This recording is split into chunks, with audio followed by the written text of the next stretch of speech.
In nomine Patris et Filii et Spiritus Sancti. Amen.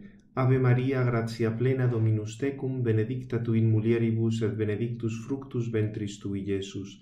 Sancta Maria, Mater Dei, ora pro nobis peccatoribus, nunc et in hora mortis nostre. Amen. Sancta Maria, sede sapientiae, ora pro nobis. Pues continuamos en el seminario después de haber estudiado lo referente a los dones del Espíritu Santo, que ya habéis podido ver que es un tratado interesantísimo, importantísimo. Simplemente hemos profundizado un poco en algunos de ellos, los que tienen que ver más con el conocimiento, aunque ya digo, de todos merece la pena estudiar y se puede dedicar incluso un curso monográfico al tema. Pasamos ahora a las gracias que Santo Tomás denomina gratis date. Es decir, digamos lo que nos queda del curso, del seminario, veremos el tema de las gracias gratis date, lo que luego más o menos se denomina como carisma, el tema de la vida activa y la contemplativa y los oficios y condiciones de las personas. Porque fijaos, como os digo aquí, en la secunda secunde, después de haber estudiado las virtudes y vicios que corresponden a las personas de cualquier estado y condición, o sea, en principio los dones del Espíritu Santo, las virtudes, los vicios corresponden a cualquiera, no tiene nada que ver pues con que sea clérigo o sea laico, que esté casado o que esté soltero, tenga un papel en la iglesia o tenga en otro. Sin embargo, Santo Tomás va a tratar ahora las diferencias que tienen ya que ver con algunos estados o condiciones. No es que todo el mundo tenga el carisma de la profecía, o todo el mundo lleve vida contemplativa, o haga una profesión, profese los votos evangélicos, o tenga un determinado ministerio. O sea que aquí, diríamos, sería ya ver cosas que corresponden más a determinados grupos de fieles.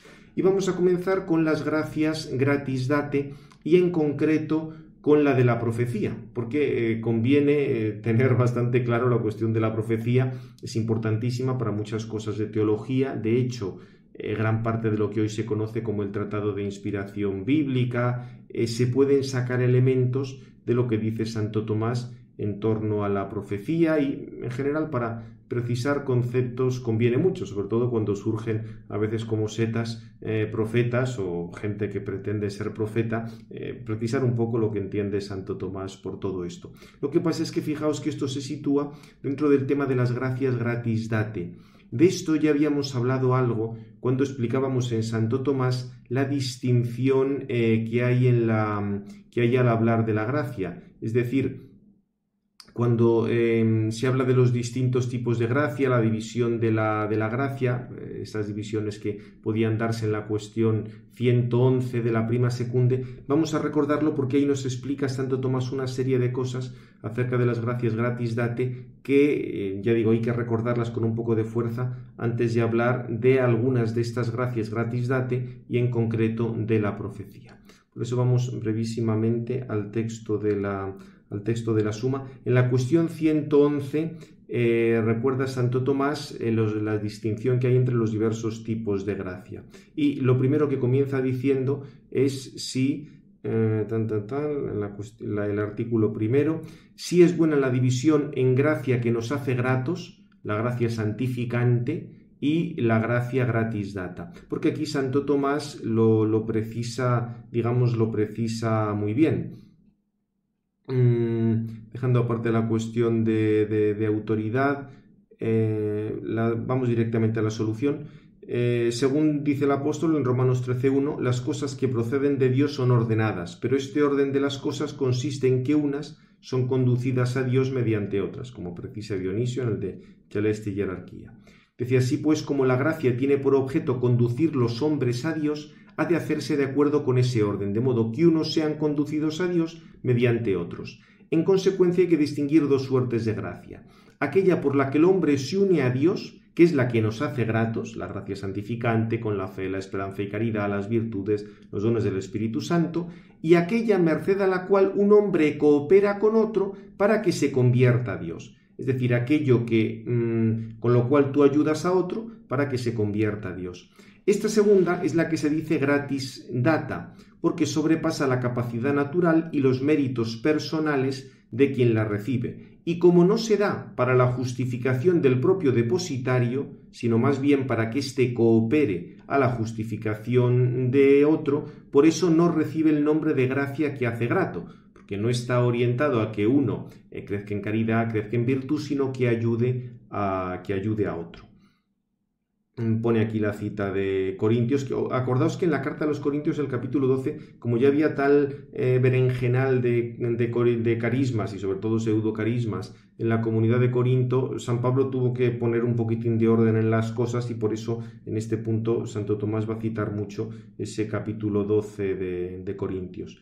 Dice: a cada uno se le otorga la manifestación del Espíritu para que sea útil, es decir, para que ayude a los demás. Con lo cual la distinción está clara: gracia santificante, digamos esa participación de la vida divina, o sea, gracia gratum faciens, la gracia santificante que nos transforma el interior del alma, se despliegan las virtudes de fe, esperanza y caridad, dones del Espíritu Santo, etc. Y gracia gratis date, esos carismas que nos ayudan para servir a otro. Se supone que tienen que ser verdaderos, claro, no que te imaginas tú que lo tienes.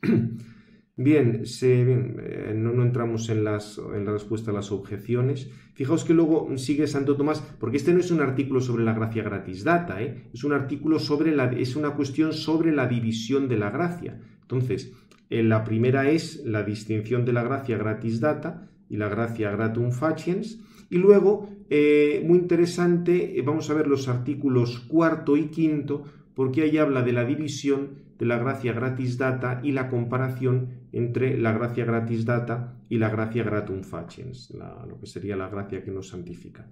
Vamos a verlo porque esto también es interesante y nos va a ayudar a comprender lo de los carismas. Es apropiada la división que hace San Pablo de la gracia gratis data. Aquí recuerda obviamente la explicación del apóstol, que fijaos es muy clara, en 1 Corintios 12. A uno les dada por el Espíritu la palabra de sabiduría, a otro la palabra de ciencia, según el mismo Espíritu, a otro fe en el mismo Espíritu, a otro don de curación, a otro operación de milagros, a otro profecía, a otro discreción de espíritus, a otro diversidad de lenguas, a otro interpretación de lenguas. Santo Tomás va a explicar un poco cómo entiende San Pablo toda esta enumeración de San Pablo, en qué sentido es algo conveniente. No es que esto sea una demostración absoluta, pero es como una interpretación muy autorizada de lo que explica San Pablo. Y fijaos que aquí habla diciendo que la gracia gratis data es para ayudar a la salvación. Dice: esta ayuda no la puede prestar el hombre mediante emociones interiores, porque solo Dios puede actuar interiormente, sino mediante la acción exterior. Y esta acción se da por la enseñanza y por la persuasión. Por eso dice, bajo el concepto de gracia gratis data, se comprende todo aquello que el hombre necesita para instruir a otros en las verdades divinas que sobrepasan la razón. O sea, no se trata de instruir a otros en matemáticas o en lengua, sino en aquellas verdades que sobrepasan la razón.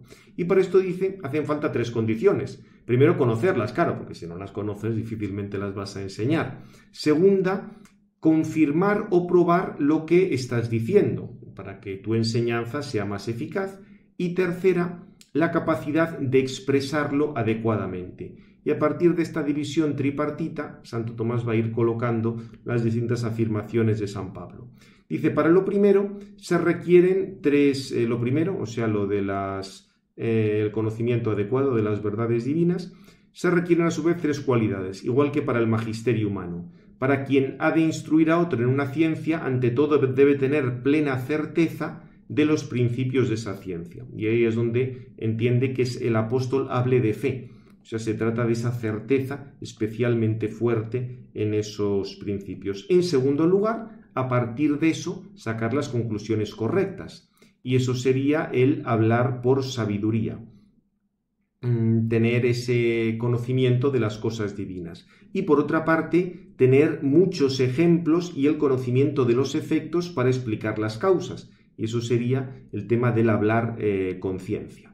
Con lo cual veis fe, sabiduría y ciencia, como Santo Tomás lo explica, comparándolo pues, con la explicación que uno tiene que dar pues, para transmitir un conocimiento a otro. Además dice: Para confirmar lo que se enseña, si se trata de verdades racionales, se recurre a los argumentos. Pero si se trata de verdades superiores a la razón y reveladas por Dios, tienen que ser manifestaciones del poder divino. Y esto puede ser de dos maneras. O haciendo lo que solo Dios puede hacer, y tendríamos obras milagrosas, especiales, como sea la reparación de los cuerpos, y ahí estaría la gracia de las curaciones, o la simple manifestación del poder divino, como toma ejemplos del Antiguo Testamento, cuando se detiene o oscurece el sol, se dividen las aguas del mar, y eso sería el poder obrar prodigios, con lo cual tenéis ya el tema de la gracia de las curaciones y la gracia de los prodigios, entendido en el sentido de unas cosas que te ayudan a confirmar esa enseñanza sobrenatural que estás diciendo. O bien revelando lo que Dios solo puede conocer, ya sean los futuros contingentes, ya los secretos de las conciencias. Y aquí tendríais la profecía aquí entendida como revelación de futuros contingentes, a que luego veremos que la profecía es más amplia, pero aquí se entiende esta gracia como poder confirmar las cosas sobrenaturales que uno está diciendo, o bien conocer los secretos de las conciencias, y eso sería el discernimiento de espíritus. Fijaos que Santo Tomás, por tanto, no está entendiendo aquí a San Pablo en un sentido, hacer el discernimiento ignaciano ni cosas de ese estilo, con ayuda del director espiritual. No, eso evidentemente también puede darse, pero aquí Santo Tomás se está refiriendo a otra cosa. O sea, aquí Santo Tomás se refiere a una gracia especial que tiene esta persona con este carisma para conocer el interior de la conciencia de otro. Pensad, por ejemplo, algunos confesores especialmente carismáticos como el Padre Pío, que tenía ese don pues para entrar en la conciencia, o sea, el Señor le revelaba lo que había en las conciencias ajenas, se entiende, no para cotillear, sino para ayudar a que se convirtieran o para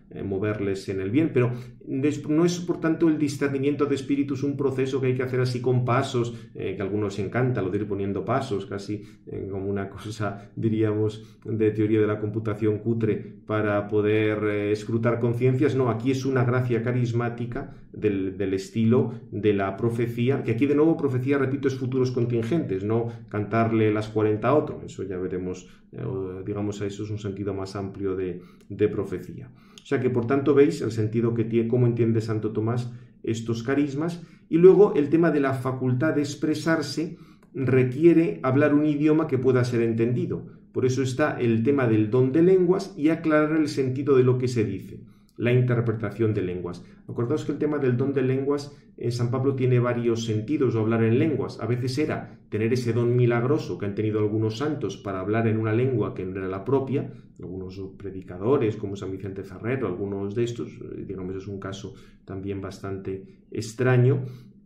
O bien el poder, digamos así, expresarse como en una lengua balbuceando, y entonces hace falta alguien que lo interprete. Ese sería don de lenguas para alabar a Dios. Aquí Santo Tomás no lo está entendiendo en ese sentido, sino más bien en el de algunos santos que han tenido ese carisma de poder predicar en lenguas que no era la propia.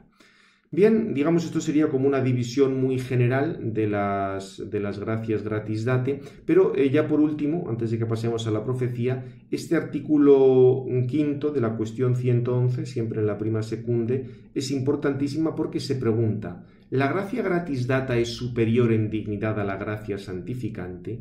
Esto es fundamental, porque uno puede pensar que son más importantes todos esos carismas, esas cosas más llamativas. Y fijaos que Santo Tomás, en el argumento de la autoridad, recurre directamente a la primera carta a los Corintios, porque realmente es el problema que se encontró San Pablo, que algunos pensaban que por tener todos estos carismas, aun en el caso de que fueran verdaderos, porque ya digo, ahí en Corinto muchos podían serlo, muchos que se creen actualmente que lo tienen, hay que poner muy en duda que pueda ser verdadero o no, pero es que aunque fueran verdaderos, fijaos lo que dice San Pablo: os voy a mostrar un camino todavía más perfecto.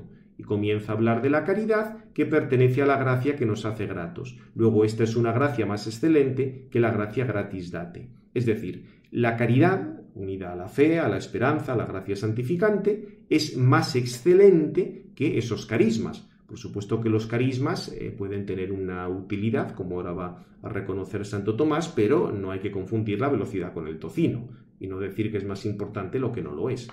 Fijaos lo que explica, la respuesta es sencillísima. Una virtud es tanto más excelente cuanto mira un bien más alto. Por otra parte, el fin es siempre más noble que los medios que a él conducen. Ahora bien, la gracia santificante lleva inmediatamente al hombre a la unión con el mismo fin, que es Dios. La gracia gratis data, en cambio, le proporciona cierta preparación para el fin último. La profecía, el milagro y otras gracias de este género no hacen más que inducirnos a que nos unamos al último fin. En consecuencia, la gracia santificante es mucho más excelente que la gracia gratis data. Recuerdo, esta solución habría que tenerla nitidísima, porque hay mucha gente, por desgracia lo estamos viendo en nuestros días, que se queda un poquitín alucinada ante supuestos fenómenos de tipo carismático. Alucinada en el sentido latino del término, que te da una luz, como si te da una luz muy fuerte por la noche y te quedas así como cegado, viendo chiribitas y no entiendes bien lo que son las cosas. Aun suponiendo que estemos ante carismas verdaderos, que evidentemente habría que determinarlo, la caridad es muchísimo más importante. La fe es mucho más importante, la esperanza, la gracia santificante, todas estas cosas que dice aquí Santo Tomás. Y las objeciones son interesantes porque uno podría pensar, bueno, pero como es más importante hacer el bien a una multitud que a uno solo, sería más importante una gracia carismática porque haces el bien a muchos y no solo a ti, que eres el que tienes estos dones. Claro, aquí Santo Tomás dice, atención, la gracia santificante se ordena al bien común de la Iglesia, que es el orden eclesial. La gracia gratis data se ordena al bien común de la Iglesia, que es el orden eclesial, pero la gracia santificante se ordena al bien común trascendente, que es el mismo Dios, con lo cual el objetivo está muy claro. Y luego también dice, si mediante la gracia gratis data se pudiera realizar en otro lo que se alcanza con la gracia santificante, entonces aquella sería ciertamente más noble. O sea, si dices, por la gracia gratis data tú consigues lo de la gracia santificante y algo más, pero es que eso no es así, porque por la gracia gratis data el hombre no puede producir en otro la unión con Dios, que él alcanza por la gracia santificante, sino solo ciertas disposiciones para esta unión. Por eso no es más excelente la gracia gratis data que la gracia santificante. Acordaos que esto aparece, por ejemplo, en el tema de los milagros. El mismo Señor hacía milagros, pero no todo el que veía milagro se convertía, comenzaba a amar a Jesucristo, tenía fe, todas estas cosas, con lo cual uno tiene la gracia gratis data de hacer muchos milagros, perfecto, pero si el que ve los milagros no alcanza la gracia santificante, pues para él no ha servido absolutamente nada esa gracia gratis data que tenía el otro. O sea que por eso son útiles estas gracias gratis date para ese fin de la comunidad, pero no se pueden comparar con están en un nivel inferior a la gracia santificante. Bien, pues dicho esto, volvemos ya al tema de la profecía, con la cuestión 171. Fijaos que de la profecía le dedica Santo Tomás, esto lo tenéis también en la suma en español, vamos a quitar esto ya para que no estorbe, todo lo que dedica a la profecía. Del tema de la profecía propiamente la trata de la cuestión 171 a la 174, esencia de la profecía, que es lo que vamos a ver hoy, la causa y el conocer profético, eso lo dejamos para el próximo día. Luego habla también de esos otros carismas que hemos visto, el rapto, entendido como rapto místico, don de lenguas, dones del discurso, carisma de milagros, etc. O sea que, es una cosa bastante amplia. En la introducción está la edición en español de la suma, tenéis bastantes cosas. Bien. Aquí, tenéis, la presentación esta, pero vamos a dejar preparado el asunto aquí. La cuestión primera, y aquí seguimos ya el resumencito que os preparé. En el artículo primero explica Santo Tomás que la profecía consiste fundamentalmente en un conocimiento de cosas que están lejanas respecto a la mente del hombre. Fijaos que va a tener, para establecer esta definición, va a recurrir a algunas etimologías antiguas que ofrece San Isidoro, profecía relacionado con una etimología de estas proculvidens, o sea, el que ve lo que está lejos. También se llama en otros... ¿Dónde recordaba aquí? Aparece aquí no me encuentro ahora. ¿Dónde está ahora la...? Sí, San Isidro. Bueno, habla aquí de diversas etimologías. Profetas habla de prefatores, los que hablan antes de que pase, o los que hablan de lejos y predicen verdades futuras. Aquí en la nota vienen algunas, digamos, algunas etimologías de este estilo. Tampoco es que la cosa tenga más un valor filológico, pero la idea es que la profecía tiene que ver con el conocimiento y con cosas que están lejanas. Por eso tiene que ver con cosas reveladas, con cosas que superan la razón humana. Bien, lo que pasa es que, como os he dicho antes, va a tener en cuenta sobre todo el capítulo 12 de la primera carta a los Corintios, porque esos dones tenían que servir para la utilidad y la edificación de la Iglesia. Y en ese sentido, por profecías también se entiende un discurso, un lenguaje, para comunicar esas cosas conocidas con la ayuda de Dios. Con lo cual, fijaos, tenéis por tanto profecía, en el sentido de hablar del futuro o conocer futuros contingentes, que eso puede servir para que alguien que esté hablando de cosas de Dios confirme la verdad de lo que está diciendo, pero también la idea de que tú transmitas algo que supera al discurso racional, una cosa que ha sido revelada, una cosa que tiene que ver con el misterio de Dios. Esa cosa tan amplia, digamos, este conocimiento tan amplio, entraría en el tema de la profecía. Por eso dice que de alguna manera derivada también se puede extender la profecía en la realización de los milagros, lo que habíamos visto antes, en la medida que los milagros confirman lo que anuncia el profeta. También interesante, en respuesta a la cuarta objeción, Santo Tomás habla de cómo actúa el Espíritu Santo para poder percibir una serie de cosas divinas y emplea el término inspiración. A la vez explica que este conocimiento conlleva la eliminación de la oscuridad y de la ignorancia. O sea, inspiración en cuanto que tú estás recibiendo un conocimiento nuevo que no estás adquiriendo ni porque tú te pongas a investigar algo, ni porque tengas un maestro que te lo diga, sino que te lo inspira, por así decir, te lo introduce dentro el mismo Espíritu Santo. ¿Entendéis? Por eso que luego este término sirva también ya de una manera mucho más técnica para hablar de cómo compusieron los hagiógrafos los libros sagrados, porque necesitaban esa ayuda especial del Espíritu Santo. No elimina, por supuesto, que ellos conocieran unas cosas, hablaran con los diversos testigos, pero claro, hacía falta luego esa ayuda del Espíritu Santo para ponerlo por escrito sin faltar a la verdad y poniendo lo que Dios quería. Y atención, aunque esto no entra aquí, los que habéis hecho eclesiología ya lo sabéis, que una cosa es la inspiración y otra cosa es la asistencia del Espíritu Santo. Cuando hay una proclamación dogmática no es que haya una inspiración, no, lo que hay es una asistencia para que el Papa o el Concilio no meta la pata en esa proclamación, pero inspiración en un sentido técnico se reserva a la Sagrada Escritura, lo que han recibido los hagiógrafos para poner perfectamente aquello que Dios quería para nuestra salvación y evitar los errores. Pero aquí Santo Tomás emplea el término inspiración de una manera más genérica, más amplia al hablar de la profecía. El artículo segundo también es muy importante.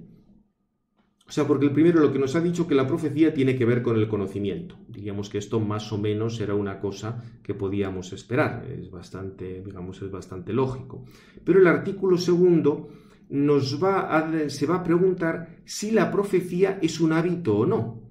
Claro, uno podría pensar, uno ya tiene la profecía, igual que uno tiene, pues no sé, el hábito de tocar el piano. Y claro, concluye que no es un hábito, porque los hábitos se pueden emplear cuando uno juzgue oportuno, mientras que consta por la Escritura que el espíritu profético no era algo permanente. O sea, tú si tienes el hábito de tocar el piano, puedes tocar el piano cuando te dé la gana. Sí, hace falta que tengas un piano delante, si estás muy enfermo no vas a poder tocarlo, pero diríamos en circunstancias normales tú puedes emplear ese hábito, digamos, cuando quieras. Sin embargo, con la profecía, obviamente la cosa no es tan sencilla. Fijaos el argumento de autoridad que da aquí Santo Tomás.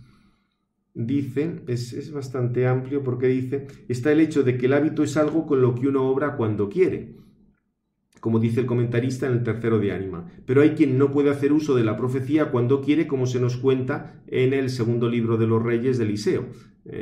Acordaos que la numeración está 3 y 4 reyes, corresponde a lo que nosotros llamamos 1 y 2 reyes. Que habiéndole interrogado Josafat sobre un suceso futuro y no teniendo entonces el espíritu de profecía, hizo llamar a un arpista para que el espíritu de profecía descendiera sobre él mediante la alabanza de la sabiduría y llenara su mente del conocimiento de las cosas futuras. O sea, había que pedir a Dios, había que alabar a Dios para que viniera ese espíritu de profecía. Luego no es una cosa que se tuviera de manera habitual. Y aquí en la explicación, como os pongo el resumen, Santo Tomás emplea la comparación con la luz. De igual modo que hay una luz material que nos permite ver lo corporal, también hay una luz intelectual. En la profecía tenemos una cierta luz, pero es un conocimiento que supera la razón natural. Y esta luz puede darse de dos maneras, o como forma permanente, fijaos que eso sería, por ejemplo, el caso de la fe para el conocimiento sobrenatural, o bien como cierta pasión o impresión transitoria, un poco como la luz corporal que está en el aire, pero al ponerse el sol ya deja de estar, según la idea aristotélica de luz.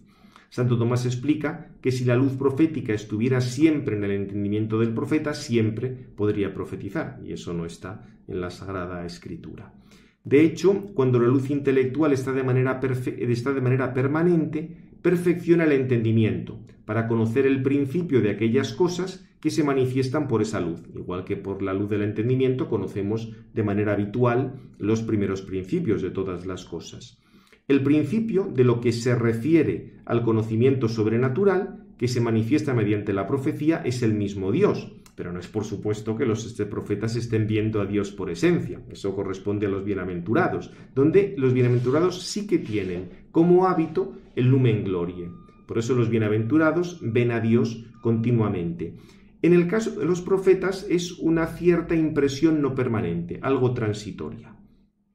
Igual que lo del aire se ilumina con una nueva iluminación, la mente del profeta requeriría siempre una nueva revelación, una nueva iluminación, al igual que el discípulo que todavía no ha asimilado los principios de la técnica requiera que se le vaya instruyendo en cada una de las cosas. Claro, si tú estás enseñando a alguien, por ejemplo, a hacer un banco, pero todavía no tiene esta persona el hábito de hacer bancos, tienes que continuamente a cada paso decirle lo que tienes que hacer. Coge esta madera de aquí, clava este clavo acá, porque todavía no tiene el hábito de producir bancos.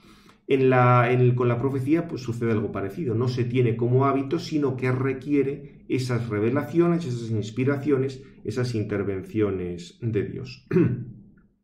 Eso sí, como dice luego en la respuesta a la segunda objeción, en las cosas corporales, aun después de que ha pasado algo que les ha afectado, queda cierta facilidad para volver a ser afectadas. Y en ese sentido, el que ha recibido un oráculo profético tiene cierta habilidad para volver a recibirlo de nuevo, igual que lo compara con el que tiene devoción. Una vez que ha tenido devoción, ese fervor interno, es más fácil que vuelva.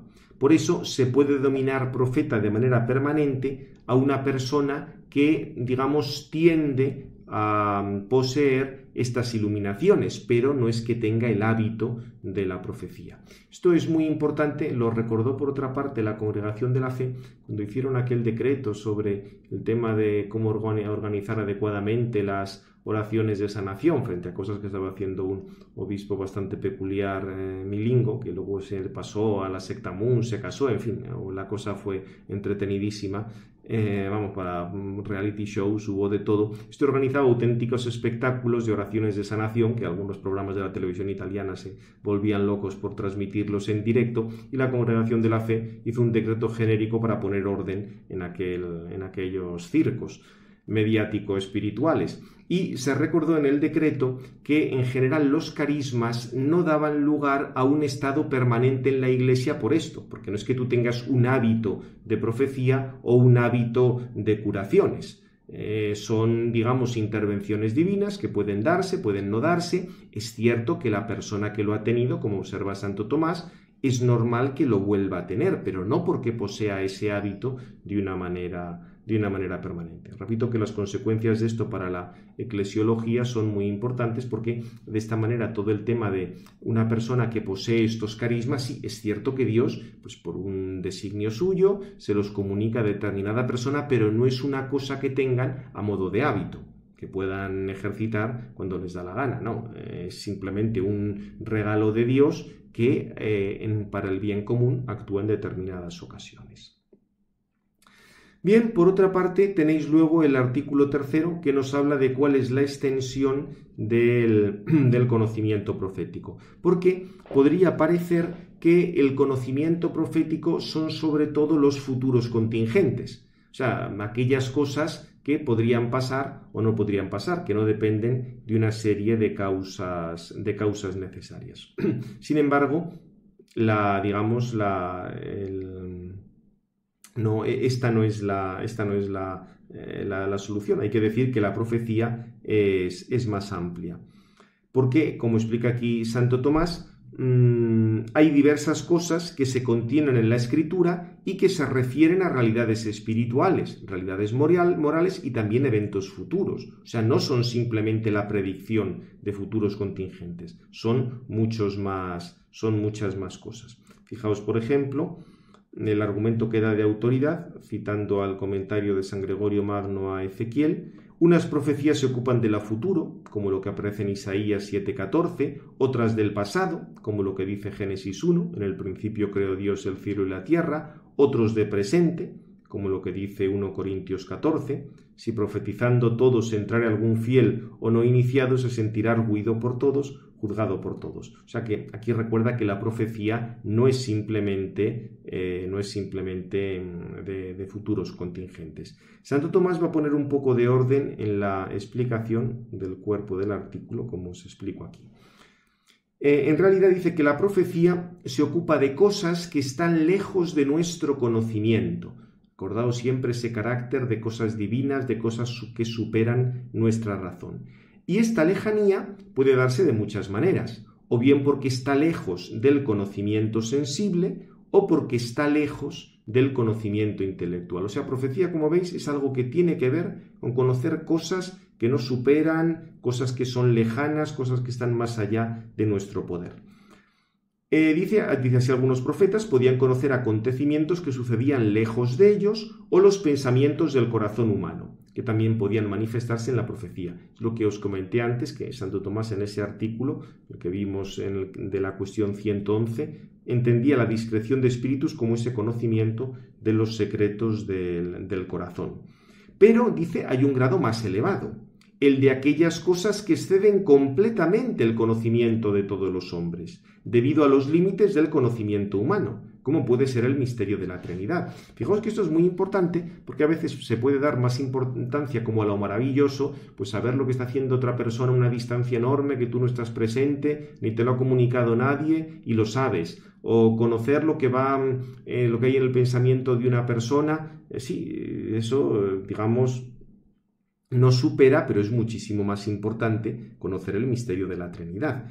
Y dice que este tipo de realidades son lo más propio del conocimiento profético. Fijaos que esto es importantísimo porque si no, parecería que la profecía, se convierte en la adivinación, como ir al horóscopo, ir al adivino, a la bola de cristal o este tipo de cosas. No, lo más propio del conocimiento profético son esas realidades que exceden completamente el conocimiento de todos los hombres. Fijaos que lo que es el conocimiento de los futuros contingentes simplemente hay que esperar un poco de tiempo. La pregunta es, ¿y qué voy a hacer yo dentro de un año? Pues dentro de un año lo vas a saber, o sea que tampoco es que la cosa tenga demasiada importancia. Ahora, conocer el misterio de la Santísima Trinidad, como no lo revele Dios, ya puedes esperar sentado porque por el paso del tiempo no lo vas a conocer. E interesante también cuando dice Santo Tomás en la respuesta a la segunda objeción, que lo que cae bajo la profecía supera el conocimiento humano al menos de alguna manera, mientras que lo que cae bajo la sabiduría, el don de lenguas, la ciencia, en algún sentido podría ser conocido por la razón humana aunque de una manera inferior. Fijaos que entendiendo el don de lenguas como conocer idiomas para poder predicar, sí, hombre, digamos que uno va a la academia de idiomas, puede más o menos acabar de manejarse.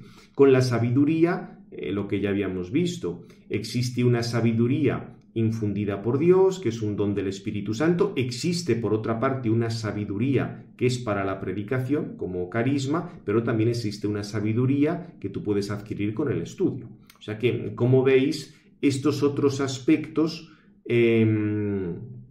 son cosas que, de alguna manera, podría llegar la razón humana, mientras que, si entendemos la profecía en el sentido más propio que le da Santo Tomás, el conocimiento de lo sobrenatural, se entiende para revelarlo a otros, eso evidentemente solo puede ser mediante la profecía. Bien, aquí ya digo, es muy interesante, lo que pasa es que no tenemos tiempo para ir viendo cada una de estas cosas, pero la idea básica la tenéis en ese artículo. Luego el artículo 4 recuerda, dice, si conoce el profeta por inspiración divina todo cuanto se puede conocer proféticamente. O sea, la cuestión es hasta dónde llega este conocimiento profético. Si el que alguien tenga el don de la profecía ya le lleva a conocer todo lo que puede ser conocido proféticamente. Y Santo Tomás aquí advierte que hay que actuar con cautela. En la explicación recuerda que no hace falta que las diversas cosas se den simultáneamente, sino es por un principio en el cual están conectadas y del que depende, como sucede, por ejemplo, con las virtudes respecto a la prudencia y la caridad. Explica, todas las cosas que se conocen por un cierto principio están conexas con ese principio y dependen de él. Lo que sucede es que el principio de las cosas que se manifiestan por la luz profética es la verdad primera, pero claro, el profeta no ve la esencia divina en sí mismo. O sea, esto tenedlo claro. Se trata de una inspiración, de unos conocimientos, pero la profecía no es tener la visión beatífica. Por eso no es preciso que conozca todas las cosas que pueden ser profetizadas, según la revelación que reciba de unas y de otras. Esto también incluso lo trata Santo Tomás y lo desarrollaron bastante los autores tomistas.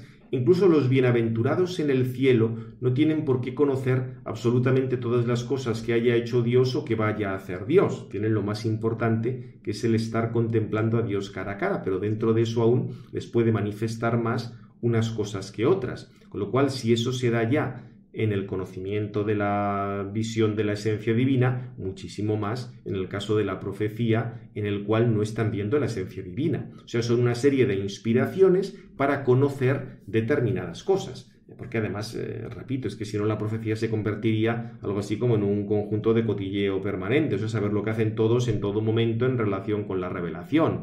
Esto realmente tampoco se acaba de ver la utilidad.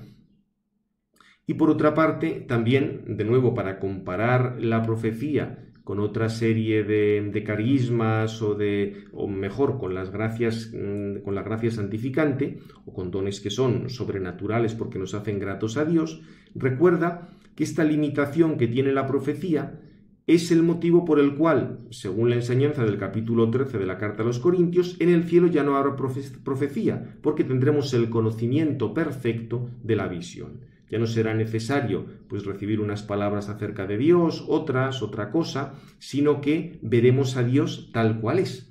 Ahí ya diríamos todos los artículos de fe, los veremos de un golpe por estar contemplando la esencia divina, desaparecerá la fe, desaparecerá la profecía y tendremos ya esa visión de Dios. O sea que, por tanto, explica ahí los límites del conocimiento en la profecía. Y luego, también muy interesante, la cuestión quinta, si el profeta es capaz de distinguir siempre lo que viene de su propio espíritu o lo que, lo que dice por su cuenta. En la traducción, distingue el profeta siempre lo que dice por su cuenta y lo que dice movido por el espíritu profético. Es curioso porque de esta cuestión no hay muchos paralelos, aunque la cosa es bastante importante. Esto, lo presentó con cierta guasa, alguna vez me lo habréis escuchado, cuando a todas estas críticas que hacía Hans King al magisterio de la Iglesia, a la infalibilidad y a todas estas cosas, el cardenal Meissner, aquel grandísimo cardenal de Colonia, decía eso de que el problema de Hans King es que confunde los pájaros de su cabeza con el Espíritu Santo. Digamos, en el caso de un teólogo hereje, claramente es así. Lo que pasa es que incluso en el caso de un profeta, puede darse que a veces confunda lo que viene de Dios con cosas que se le ha ocurrido a él. Vamos a ver un poco el tema, digamos lo que explica Santo Tomás, porque realmente es muy importante. Fijaos, en este sentido, Santo Tomás distingue que la mente del profeta es iluminada por Dios de dos maneras. En un caso, mediante una revelación expresa. En otro caso, mediante cierto instinto que actúa sobre las mentes sin que ellas sean conscientes y del cual habla San Agustín. De las cosas que ha recibido el profeta por el espíritu de profecía tiene la mayor certeza y sabe que le han sido reveladas por Dios. Por ejemplo, cuando Santo Tomás pone ese caso que nos llama tanto la atención, cuando Abraham tiene que ir a sacrificar a su hijo, o sea, para que Abraham se pudiera hacer una cosa de ese estilo, tenía que tener esa iluminación de Dios especialmente clara. Pero hay otras cosas que se pueden conocer como por un instinto divino. Fijaos que Santo Tomás habla de instinto, porque lo característico del instinto es un movimiento del cual tú no eres consciente. Luego puedes ir tomando algo de conciencia, pero como te mueves a hacer algo sin saber exactamente cuál es la causa de ese movimiento. Y entonces no se daría ese discernimiento entre lo que viene de Dios y lo que viene del Espíritu propio. Diríamos lo que viene del Espíritu Santo y lo que viene de los pájaros de la propia cabeza. Y este instinto, como aquí os comento, es algo imperfecto en el género de la profecía. Y concluye, de acuerdo con San Gregorio Magno, que en muchos casos de ahí se puede derivar un error. Lo que pasa es que también a veces intervendría el Espíritu Santo para corregirlos, o los dones del Espíritu Santo, para que rechacen lo que se ha dicho mal, etc. O sea que, como veis, el hecho de que uno tenga una profecía, puede haber niveles de profecía en los cuales tal cosa no esté perfectamente clara ni se distinga bien un aspecto de otro. Y por eso, respecto a lo de la última cosa, aunque a veces se dé por ese instinto, podría haber, aun teniendo ese instinto, una ayuda especial de Dios para que no se metiera la pata, pero obviamente no estaríamos en el caso máximo de la profecía. Y luego ya por último, si pueden ser falsas las cosas que se conocen o anuncian proféticamente, porque antes ha dicho que si es una cosa que verdaderamente es por instinto profético, ya habrá alguna ayuda de Dios para que no se mezcle con otras cosas. Pero por eso pregunta luego, pero es que la profecía podría llevar a algo erróneo. Y fijaos cómo lo explica Santo Tomás. Va a decirte que se trata aquí de la cuestión de si pueden ser falsas las cosas conocidas o anunciadas de manera profética. Recuerda que la profecía es cierto conocimiento impreso en el entendimiento del profeta por revelación divina, como una cierta doctrina. La verdad es la misma en el discípulo que en el maestro, porque el conocimiento del que aprende es una semejanza del conocimiento de quien enseña. Igual que en las formas naturales, la forma de lo generado es la forma no del general, sino del generante. Lógicamente, no es que tú tengas la misma forma de quien está pensando o quien te está enseñando, pero el conocimiento que tú produces, por así decir, es semejante al de aquel que te está enseñando. Por eso dice San Jerónimo que la profecía es como cierto signo de la presciencia divina. Por ello es preciso que sea la misma la verdad del conocimiento profético y de la enunciación que la verdad del conocimiento divino, el cual no puede fallar. Por eso una profecía en cuanto tal no puede ser falsa. Otra cosa distinta es que tengamos todo el tema de la profecía de los futuros contingentes, que ya habíamos dicho que no es lo más importante es revelar los misterios de Dios. Porque claro, aquí está la cuestión, si fueran necesarios por la profecía ya se eliminaría la contingencia. Santo Tomás explica que la certeza del conocimiento divino no excluye la contingencia, esto en antropología teológica lo hemos estudiado hace poco, porque el conocimiento divino se dirige a ellos en cuanto que ya están presentes, y en ese sentido en cuanto están determinados. Y recuerda que no es que los futuros divinos en sí mismo, en sí mismos pueden estar determinados, pero en sus causas no, porque podrían suceder de otra manera, con lo cual no es que el conocimiento divino elimine la libertad.